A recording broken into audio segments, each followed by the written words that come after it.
নমস্কার, সুপ্রভাত। এক ফোনে বাংলায় আপনাদের সকলকে স্বাগত। আপনাদের সঙ্গে রয়েছে আমি জুনেলা। বৃদ্ধাশ্রমের আবাসিকদের উপর অত্যাচার, এমনই চাঞ্চল্যকর ঘটনা উত্তর 24 পরগনার একটি বৃদ্ধাশ্রমে। সোদপুরের এই বৃদ্ধাশ্রমে থাকেন 18 জন বৃদ্ধা। অভিযোগ, তাঁদেরই ঠিক মতো নাকি খেতে দেওয়াই হতো না। এমনই চাঞ্চল্যকর ঘটনা ঘটেছে উত্তর 24 পরগনার বৃদ্ধাশ্রমে। আমাদের সঙ্গে সুবীর রয়েছে, আরো বিস্তারিত বলবে। সুবীর, ঠিক কি অভিযোগ উঠে আসছে, কি জানা যাচ্ছে? তোমাকে জানিয়ে রাখি, পানিহাটি পৌরসভার 21 নম্বর ওয়ার্ড মিলনগড় এলাকা, সেখানে কিন্তু 18 জন বৃদ্ধা তারা এই বৃদ্ধাশ্রমে রয়েছেন এবং দীর্ঘদিন ধরে কিন্তু এই বৃদ্ধাশ্রমে তাদেরকে খাওয়া দাওয়া হতো, তারা দিত না বৃদ্ধাশ্রমের মালিক, এমনটাই অভিযোগ।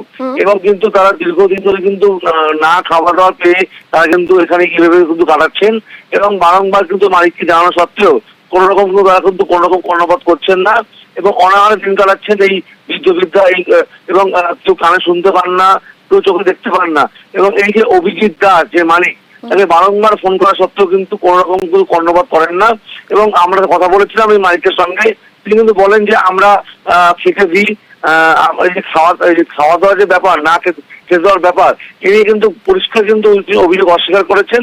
এবং এই যে যারা রয়েছেন, যারা বৃদ্ধা 18 জন বৃদ্ধা যারা থাকেন মিলনগড় এলাকা 21 নম্বর ওয়ার্ড পানিহাটি পৌরসভা, তারা কিন্তু পরিষ্কারভাবে কিন্তু অনার দিন কাটাচ্ছেন এবং তারা কিন্তু পরিষ্কার বলছেন যে খাবার চাইলে তাদেরকে হুমকি দেওয়া হয়, তাদেরকে মারধর করা হয়। এবং এই যে মারধর করার ঘটনা, তার 2 জন বৃদ্ধা তারা আহত হয়েছেন এবং পুরো ঘটনা তদন্ত শুরু করেছে ঘোড়া থানার পুলিশ। এই যে সুবীর, যেমনটা তুমি বলছিলে যে খাবার দেওয়া হতো না, সময় মতো খাবার দেওয়া যেমনটা হতো না, তার সঙ্গে উল্টে জুড়তো হুমকি এবং মারধর। স্থানীয় কাউন্সিলর কি বলছেন এই বিষয়ে? স্থানীয় কাউন্সিলর যিনি রয়েছেন তিনি কিন্তু সরব হয়েছেন, তিনি ঘটনাস্থলে এসেছেন খবর পেয়ে এবং তিনি কিন্তু নিজের তরফ থেকে কিন্তু জল থেকে বিস্কুট থেকে শুরু করে খাবার, তিনি কিন্তু নিজের তরফ থেকে তিনি খাবার খেয়েছেন। কিন্তু এই যে ঘটনা, অর্থাৎ এই যে তাদের খাবার দেওয়া হচ্ছে না, দীর্ঘদিন ধরে অনাহারে দিন কাটাচ্ছেন যারা বৃদ্ধা রয়েছেন, এই পুরো বিষয় নিয়ে কিন্তু যে বৃদ্ধাশ্রমের মালিক রয়েছেন তার বিরুদ্ধে থানায় অভিযোগ দায়ের করা হয়েছে এবং তারপরে কিন্তু ঘোড়া থানার পুলিশ ঘটনাস্থলে আসেন এবং গোটা ঘটনা তদন্ত শুরু করেছে ঘোড়া থানার পুলিশ। এবং তারপর থেকে কিন্তু এই যে বৃদ্ধাশ্রমের মালিক রয়েছেন সে কিন্তু পলাতক রয়েছেন, তার খোঁজে তদন্ত চালাচ্ছে ঘোড়া থানার পুলিশ। বেশ, খাওয়া টাওয়া ঠিক মতো দেয় না, আর এই পায়খানার এখানে এনে সব পড়ে রয়েছে, নষ্ট হচ্ছে, দেখুন গন্ধ, আমরা সহ্য করতে পারছি না, এই নিয়ে খুব কষ্ট হচ্ছে আমাদের। আমাকে বলেছে মৌসুমী ইনচার্জ, সে বলেছে যদি বেশি কিছু করো অনাথ আশ্রমে পাঠিয়ে দেবো। হ্যাঁ, ধমকি দিয়ে আমাকে মধ্যমগ্রাম থেকে এখানে পাঠিয়ে দিল, বললো মরো ওখানে গিয়ে। মালিকের কোনো, আমরা কারোর কোনো টাকা নেই, এখানে কেউ থাকে না, আমাদের ইনচার্জও নেই, অ্যাটেন্ডারও নেই, হাউসকিপার নেই। আমরা আমাদের জামা কাপড় নিজেরা কাছি, আমাদের বাসন কাসন নিজেরা মাজি। তা আমরা তো এখন প্রতারিতই, এখন আর কারোর কোনো খোঁজ নেই, কেউ খোঁজ নেয় না। হ্যাঁ, এরকম কোনো কিছু ঘটনা ঘটেনি স্যার, ওনারা খাবার পাচ্ছেন প্রতিনিয়ত স্যার। আর মারধর বা হুমকির ঘটনা তো একদমই নেই, মানে একদমই জিরো। সল্টলেকের স্বেচ্ছা আবাসন থেকে ছাত্রের ঝাঁপ দিয়ে আত্মঘাতী এক পড়ুয়া। মৃত গৌরব দত্ত বেসরকারি বিশ্ববিদ্যালয়ের পড়ুয়া। ঘটনাস্থলে বিধাননগর দক্ষিণ থানার পুলিশ। আরো একবার আপনাদের জানিয়ে রাখি, সল্টলেকের স্বেচ্ছা আবাসন থেকে এক ছাত্রের ঝাঁপ দিয়ে আত্মঘাতী পড়ুয়া। মৃত গৌরব দত্ত বেসরকারি বিশ্ববিদ্যালয়ের পড়ুয়া। ঘটনাস্থলে বিধাননগর দক্ষিণ থানার পুলিশ। কিন্তু কি কারণে এই পড়ুয়া ঝাঁপ দিল, ঠিক কি কারণ, পুলিশ সূত্রে থেকে কি খবর পাওয়া যাচ্ছে, আপডেট নেব আমাদের প্রতিনিধি থেকে। কিন্তু আরো একবার আপনাদের জানিয়ে রাখি, সল্টলেকের স্বেচ্ছ আবাসন থেকে ছাত্রের ঝাঁপ দিয়ে আত্মঘাতী এক পড়ুয়া। মৃত গৌরব দত্ত একটি বেসরকারি বিশ্ববিদ্যালয়ের পড়ুয়া। ঘটনাস্থলে বিধাননগর দক্ষিণ থানার পুলিশ।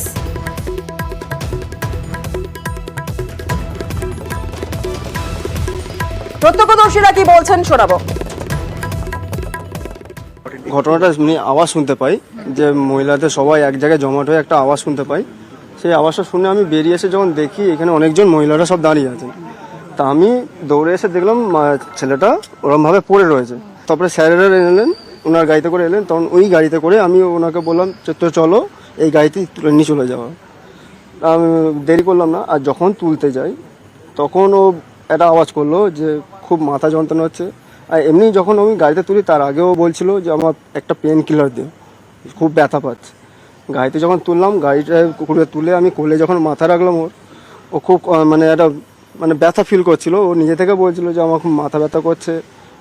ওনার মা সামনে ছিল, গাড়ির সামনে, ওনাকেও বলছে যে আমার বুকে যন্ত্রণা হচ্ছে।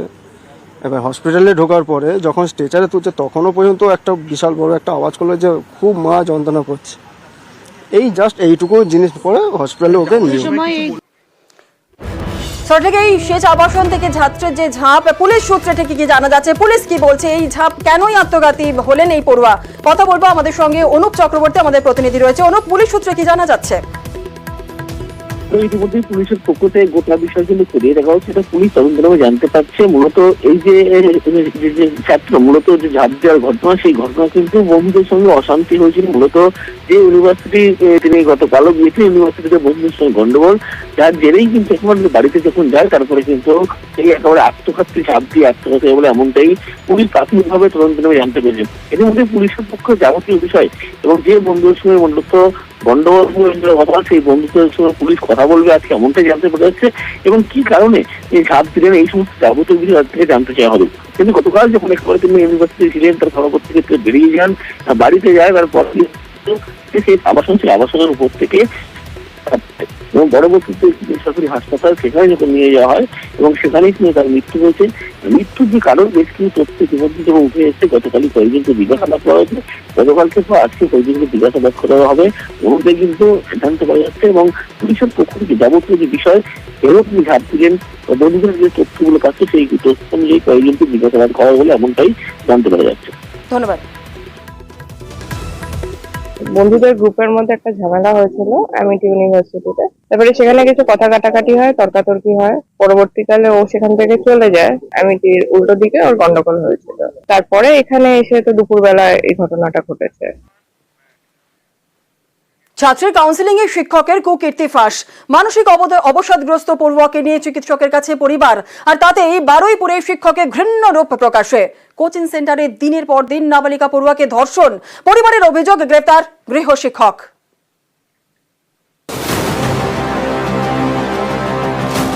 মানসিক অবসাদে চলে গিয়েছিল এক নাবালিকা পড়ুয়া। কাউন্সেলিং করাতেই বোঝা যায় সে দীর্ঘদিন নির্যাতনের শিকার।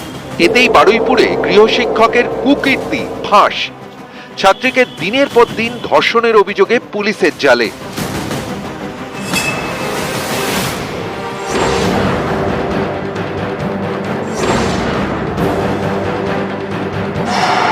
বিশ্বনাথ সর্দার রেলের কর্মী, বারুইপুর স্টেশন সংলগ্ন রেল কোয়ার্টারে কোচিং সেন্টার চালান, পড়ান অঙ্ক। অভিযোগ, এই কোচিং সেন্টারেই হুমকি দিয়ে দিনের পর দিন ধর্ষণ করেন এক নাবালিকা পড়ুয়াকে। এও অভিযোগ, নির্যাতনের জেরে মানসিক অবসাদের শিকার হয় কিশোরী। শেষমেশ ওই ছাত্রীর কাউন্সেলিং করাতে বাধ্য হয় তার পরিবার। কাউন্সেলিং করাতেই শিক্ষকের কীর্তি ফাঁস। শিক্ষক সম্পর্কে পরিবারকে সবকিছু জানায় ছাত্রী। পরিবারের দাবি, একাধিক ছাত্রীর উপর যৌন নির্যাতন চালিয়েছেন গৃহশিক্ষক বিশ্বনাথ সর্দার। এ নিয়ে বৃহস্পতিবার তারা থানায় অভিযোগ দায়ের করে। তারপরই অভিযুক্ত গৃহশিক্ষককে গ্রেফতার করে বারুইপুর থানার পুলিশ। এখন আমি চাইছি দুটো কোচিং বন্ধ হয়ে যাক, প্লাস ও এখন ভালোভাবেই ওর উপযুক্ত শাস্তি হবে, আর ও যেন বেরিয়ে আর কারোর কোনো মেয়ের দিকে চোখ খুলে না তাকায়, ক্ষতি করে। নিউজ 18 বাংলা।